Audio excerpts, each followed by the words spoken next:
Bonjour tout le monde, j'espère que vous allez bien. Il y a quelques mois, quasiment un an quand vous verrez cette vidéo, j'avais fait une vidéo sur les pires humiliations de l'OM et on m'avait reproché de ne pas le faire sur le PSG en me disant que, bien entendu, ah bah oui, t'es parisien, tu tacles les Marseillais, mais tu frappes pas sur le PSG. Et bah si, aujourd'hui, j'ai décidé de vous en parler et de vous parler des pires humiliations du Paris Saint-Germain. Dans les années 90, le Paris Saint-Germain accueille en Coupe d'Europe la Juventus de Turin au Parc des Princes. Donc les Parisiens avaient bon espoir de remporter ce match et de pouvoir passer au tour suivant, mais ils vont se faire dégommer comme on n'a encore jamais vu. Donc là, ils prennent 6-1 au parc, il n'y a pas d'histoire d'arbitrage, il n'y a pas d'histoire de magouille. C'est simplement que les Parisiens sont complètement dépassés. Donc fort heureusement, je n'ai pas vu ce match, j'étais trop petit ou je n'étais même pas né.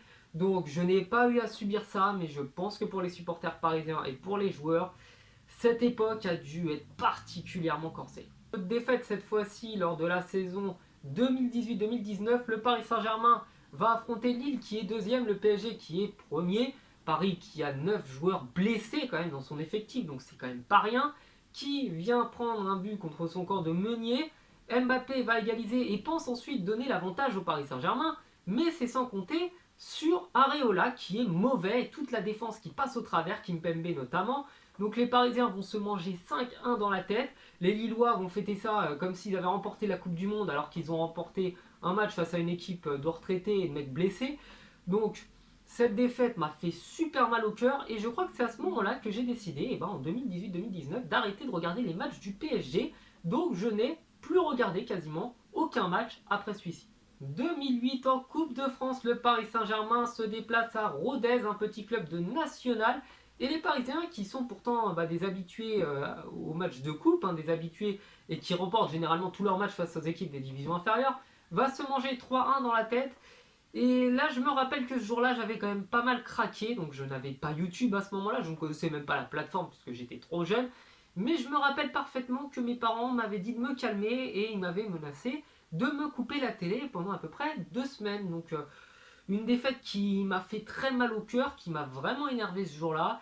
Et en plus, quand on voit que Rodez s'est fait sortir juste derrière, ça m'avait vraiment foutu la haine. 2018-2019, match retour de la Ligue des Champions. Le Paris Saint-Germain affronte Manchester United. Donc ils se sont imposés 2-0 à Old Trafford. On se dit que de toute manière, ils ne peuvent pas perdre ce match, puisque Manchester en plus aligne une équipe quasiment une équipe C, avec je ne sais pas combien de joueurs blessés, Romelu Lukaku qui est une brêle totale, et plein de joueurs mauvais. Et en fait, les Parisiens décident de faire exprès de perdre, clairement. Ça commence avec Kerrer qui est extrêmement mauvais et j'espère quand cette vidéo sortira qu'il aura été expédié sur une autre planète. Gigi Buffon qui lui aussi, la légende pourtant, décide de faire exprès de faire n'importe quoi, de donner des buts, et Kimpembe qui se dit que ça peut être sympa de taper la balle avec le coude à la 93e minute pour prendre un penalty. Donc les Parisiens se font sortir comme des abrutis par Manchester, qui en plus est une équipe de merde, parce que j'ai pas d'autre mot. Et du coup, j'ai eu ce jour-là envie de tuer tout l'effectif du PSG. Donc à commencer par les joueurs, à commencer par la défense centrale. Et malheureusement pour le Paris Saint-Germain, c'était le début d'une saison calamiteuse. Donc même si ça, c'est pas des humiliations totales, se faire sortir ensuite par Guingamp et par Rennes en coupe, je leur ai pas pardonné. Et j'ai encore, au moment où vous verrez cette vidéo, la haine contre eux pour cette humiliation face à Manchester. 6-1. Si je vous dis 6-1 et que j'ai déjà parlé de Juve Paris Saint-Germain, je pense que là, il n'y a pas besoin de remettre le contexte. Tout le monde se rappelle de cette humiliation qui est pour moi la plus grande de l'histoire du PSG. Donc les Parisiens devaient absolument ne pas prendre plus de 4 buts. Ça me semble quand même pas dur de ne pas prendre 4 buts dans la tête. Mais ils vont le faire. Ils vont réussir à se faire éliminer par le Barça au Camp Nou. Donc un match surréaliste avec les Parisiens qui prennent l'ouverture du score au bout d'une minute parce que Trapp il décide de faire n'importe quoi. Ensuite c'est Kurzawa qui décide de marquer contre son camp. Puis Meunier qui décide de tacler de la tête Neymar. Donc Neymar, il n'y a pas besoin de le frôler pour qu'il tombe. Donc il s'écroule, il y a penalty. Ensuite, c'est Suarez qui décide de faire du plongeon et l'arbitre siffle penalty. Puis Neymar va marquer un but sur coup franc parce que Trapp il décide de ne pas mettre de mur et de même pas plonger. Donc il y a but. Et enfin, le dernier, toute la défense se dit qu'on va tous regarder la balle arriver sur Sergio Busquets et le laisser marquer, ou Sergio Roberto, je ne sais plus, pour le laisser marquer. Donc là, cataclysme, je ne comprends pas comment le PSG se fait éliminer ce jour-là, c'est surréaliste, c'est hallucinant, et vraiment, mais j'ai eu une envie de prendre la tête d'Emery et de la balancer dans la scène, vous ne vous rendez même pas compte.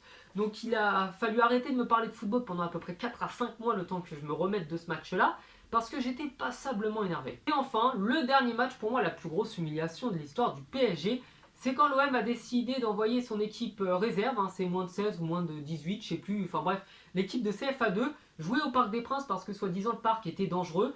Et donc par provocation, ils ont décidé de mettre l'équipe de jeunes. Sauf que ce qui s'est passé, c'est que l'équipe de jeunes, ils avaient du courage, ils avaient du cran, et ils avaient surtout un truc que les Parisiens n'avaient pas, l'amour du maillot, parce qu'on peut dire ce qu'on veut, mais généralement dans les équipes de jeunes, les jeunes joueurs de l'OM aiment l'OM, à l'image de Thauvin, à l'image de Bouba Camara, à l'image de Maxi Lopez. Bref, les joueurs de l'OM, quand ils viennent du centre de formation, généralement, ils se butent pour leur équipe. C'est ce qui s'est passé. Au final, il y a eu 0-0. On attendait une boucherie. Et finalement, les Parisiens se sont retrouvés comme des abrutis. Donc même si les joueurs de l'OM n'ont eu qu'un seul point, hein, en soi, un match nul, c'est pas une victoire immense. Mais, vu le contexte et vu l'équipe qu'ils avaient, je peux vous promettre que c'est insultant au possible. Donc cette défaite, quasiment pour moi, est la plus grosse humiliation du PSG. C'est apporté au crédit de l'OM, hein, parce que c'est à l'OM qu'on la doit. Donc voilà, je tenais à conclure cette vidéo sur ce match-là. Voilà, j'espère que la vidéo vous aura plu. Comme ça, vous pouvez vous rendre compte également que même si je suis supporter du PSG, je reste quand même objectif. J'essaye de l'être, hein, c'est pas toujours facile. N'hésitez pas à vous abonner, à me proposer d'autres humiliations, pourquoi pas, pour que j'en parle en vidéo. Je vous souhaite de passer une bonne journée, une bonne soirée. N'hésitez pas encore une fois à vous abonner. À la prochaine, ciao.